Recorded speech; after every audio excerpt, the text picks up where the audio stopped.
Hello friends, welcome back to my channel. तो आज अपने पढ़ने जा रहे हैं डिस्प्लेसमेंट रिएक्शन के बारे में। भी डिस्प्लेसमेंट रिएक्शन क्या होती है।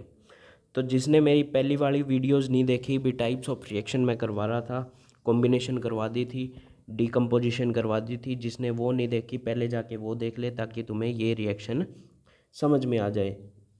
और जिसने वो नहीं देखी केमिकल रिएक्शन वाली वीडियो, पहले वो देख ले, ताकि क्या है तुम्हें पता चल जाए कि रिएक्शन कैसे लिखी जाती है, कैसे की जाती है।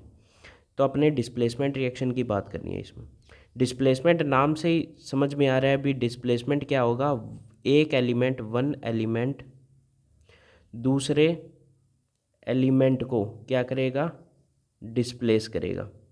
एक एलिमेंट दूसरे एलिमेंट को क्या करेगा, डिस्प्लेस करेगा। उस रिएक्शन को क्या कहा जाता है, डिस्प्लेसमेंट रिएक्शन। अब एक्टिविटी से समझते हैं। अपनों ने क्या लिया, कॉपर सल्फेट सॉल्यूशन लिया, CuSO4 solution. Copper sulphate solution का कलर क्या होता है, ब्लू कलर होता है। टेस्ट ट्यूब में कॉपर सल्फेट सॉल्यूशन ले लिया ब्लू कलर का, और उसमें अपनों ने क्या डिप कर दी, आयरन नेल डिप कर दी। अब जब अपने थोड़ी देर बाद इसको ऐसे ही रख के छोड़ेंगे तो क्या होगा, जब आयरन कॉपर सल्फेट CuSO4 के साथ रिएक्शन करेगा तो क्या बन जाएगा, आयरन सल्फेट बन जाएगा और कॉपर बाहर निकल जाएगा। ये रिएक्शन होगी। अब हुआ क्या, जब अपने ने कॉपर सल्फेट के अंदर आयरन नेल को डिप किया तो क्या हुआ, धीरे धीरे कॉपर सॉल्यूशन का जो कॉपर सल्फेट सॉल्यूशन का जो ब्लू कलर था वो क्या हो गया, फेड हो गया, मतलब उड़ गया। और जो आयरन नेल थी वो किस कलर की होगी, धीरे धीरे ब्राउन कलर की होगी।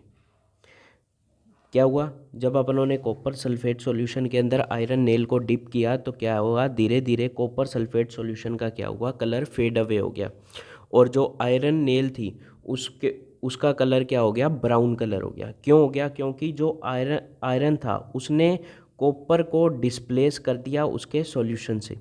आयरन ने क्या किया, कॉपर को डिस्प्लेस कर दिया उसके सॉल्यूशन से, और क्या बना दिया, आयरन सल्फेट। और कॉपर जाके डिपॉजिट हो गया किस पे, नेल्स पे। आयरन नेल्स पे जाके डिपॉजिट हो गया।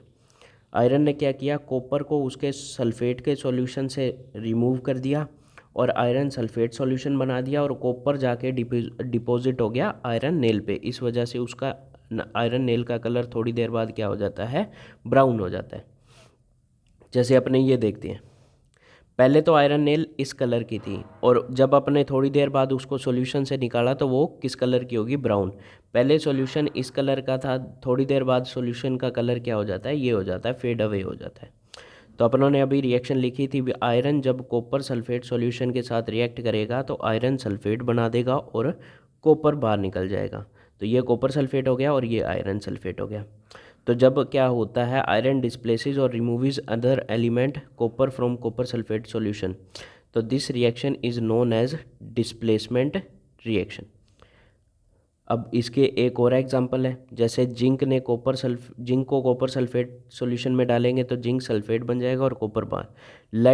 लेड को कॉपर क्लोराइड के सॉल्यूशन में डालेंगे तो लेड क्लोराइड बन जाएगा और कॉपर बाहर निकल जाएगा। तो zinc and lead are more reactive element than copper, they displaces the copper from its compound. अब इस लाइन का मीनिंग देखो क्या है। जो डिस्प्लेसमेंट रिएक्शन होती है उसका एक और तरीके से अपने डेफिनेशन देते हैं, when more reactive element displaces less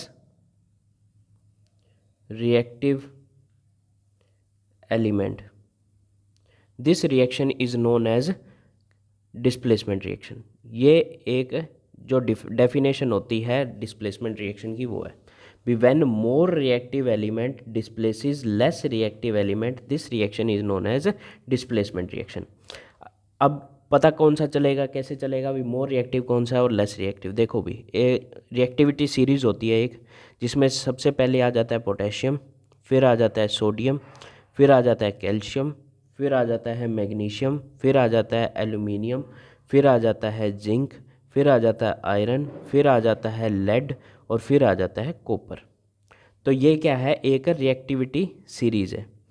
जिसमें क्या है, ये यहाँ सबसे ज़्यादा रिएक्टिव है और नीचे जाते जाएंगे तो रिएक्टिविटी क्या हो रही है, डिक्रीज़ हो रही है।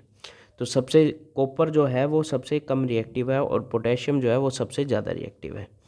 तो जो क्या होगा, मोर रिएक्टिव एलिमेंट ही लेस रिएक्टिव एलिमेंट को डिस्प्लेस करेगा। इसका मतलब क्या है, अब मैं अगर यहाँ ऐसे लिख दूँ, कॉपर प्लस ZnSO4, तो ये रिएक्शन हो पाएगी? ये रिएक्शन नहीं होगी, no reaction take place, because copper जो है वो जिंक से लेस रिएक्टिव है, तो कॉपर उसको क्या है, डिस्प्लेस नहीं कर सकता। कॉपर जो है वो जिंक से क्या है, लेस रिएक्टिव है, तो कॉपर उसको डिस्प्लेस नहीं कर सकता।